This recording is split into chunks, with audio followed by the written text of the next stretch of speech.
एक बार की बात है। रमा की दो बहुएं थी, रश्मि और इंदु। एक को वो अपनी पसंद से लेके आई थी और दूसरी उसके खुद के बेटे ने पसंद की थी, जिसका नाम इंदु था। इंदु को उसकी सास पसंद नहीं करती थी और दूसरी बहू रश्मि को बहुत पसंद करती थी। रश्मि इधर तो आओ, देखो तुम्हारे लिए मैंने कंगन बनवाए हैं। अरे वाह मम्मी जी, दिखाओ। ये देखो, सोने के हैं। ये क्या मम्मी जी, इतने पतले से? ये भी कोई कंगन है? हमारे मायके में तो ऐसे कंगन नौकरानी भी नहीं पहनती। अरे तू चिंता क्यों करती है? अगली बार इससे भी महंगे कंगन बनवाऊंगी तेरे लिए। अभी के लिए तो रख ले बेटा। चलो ठीक है, आप कह रही हैं तो। मम्मी जी, मेरे लिए आप कुछ नहीं लाई? हाँ, ये लो।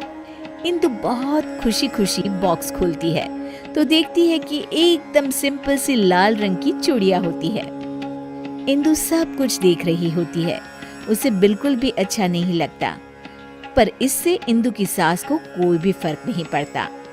वो तो हमेशा उससे बुरा ही बर्ताव करती थी। इंदु, ये खाना कैसा बनाया है? क्या हुआ मम्मी जी? अरे इसमें तो नमक ही नहीं है। नमक आपको मना है ना मम्मी जी, आपका बीपी बढ़ा हुआ था इसलिए। इंदु, तू मुझे मत सिखा, समझी? जैसा खाना सबके लिए बनता है वैसा ही खाना मेरे लिए भी बनाया कर। सासू माँ की डांट खाकर इंदु अपने कमरे में आ जाती है और हम देखते हैं कि वो कोई आम लड़की नहीं है, बल्कि उसके पास सुपर पावर है। चुटकी बजाती है और कमरा अपने आप साफ हो जाता है। पर घर के सारे काम वो अपने आप ही करती थी। सफाई करना, कपड़े धोना, खाना बनाना, ये सब उसने बहू बनने के लिए सीख लिया था। इंदु, एक काम तुम ठीक से नहीं करती। अरे मैंने तुमसे कहा था कि पीली साड़ी प्रेस करके रखना और तुमने लाल वाली कर दी। सॉरी मम्मी जी, घर में इतना सारा काम होता है, मुझसे गलती हो गई। कितना काम होता है सब दिखता है मुझे। तो फिर आपको ये क्यों नहीं दिखता कि रश्मि दीदी तो कोई भी काम नहीं करती? उससे तुम अपनी बराबरी मत करो, समझी? क्यों मम्मी जी, मैंने ऐसा क्या किया है जो आप मेरे साथ ऐसा बर्ताव करती हैं? तुम उसकी जगह कभी नहीं ले सकती। उसे मैं पसंद करके लाई थी और तुम। मैं क्या मम्मी जी, रुक क्यों गई? तभी वहाँ रश्मि आ जाती है। तुम तो अनाथ थी, समझी? वो तो आकाश भैया पता नहीं कहाँ से तुम्हें पसंद करके लाए और हमारे ऊपर थोप दिया। इंदु को ये सब सुनकर बहुत बुरा लगता है और वो अपने कमरे में चली जाती है। फूट फूट कर रोने लगती है। इतने में अचानक उसकी माँ की रूह उसके सामने आ जाती है। इंदु, उठो बेटा। माँ, ये लोग मुझे बहुत बुरा भला कहते हैं। कोई बात नहीं बेटा, तुम आकाश से बहुत प्यार करती हो, इसीलिए तो इंसानों की दुनिया में रह रही हो।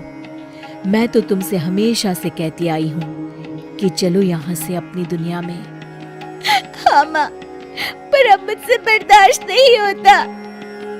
तो चलो मेरे साथ वापस हमारी अपनी दुनिया में इंदु। हाँ माँ, मैं आपके साथ ही जाना चाहती हूँ। तुमने सच में मन बना लिया है ना बेटा? हाँ माँ, मैं आपके साथ ही जाऊंगी। इंदु अपनी माँ के साथ वापस जा ही रही होती है कि तभी उसे कुछ बुरा होने का एहसास होता है। एक मिनट माँ, मुझे लग रहा है कि कुछ बुरा होने वाला है। इंदु भागते भागते बाहर आती है तो देखती है कि सासू माँ सीढ़ियों से उतर रही होती है और उनका पैर फिसलने ही वाला होता है। तभी इंदु बहुत तेज भागती है और आके सासू माँ को बचा लेती है, पर इसमें इंदु को चोट लग जाती है। मम्मी जी, आप ठीक तो है ना? आपको चोट तो नहीं आई मम्मी जी? इंदु की ये बात सुनकर सासू माँ को एहसास होता है कि इंदु कितनी अच्छी है और उनका कितना ख्याल रखती है। खुद जख्मी होते हुए भी वो सास की परवाह कर रही है। बेटा, चोट तो तुझे आ गई और तू अभी भी मेरी परवाह कर रही है। थैंक यू बेटा, थैंक यू। अगर तू न होती तो न जाने क्या होता। नहीं नहीं मम्मी जी, जब तक मैं हूँ आपको कुछ नहीं होगा।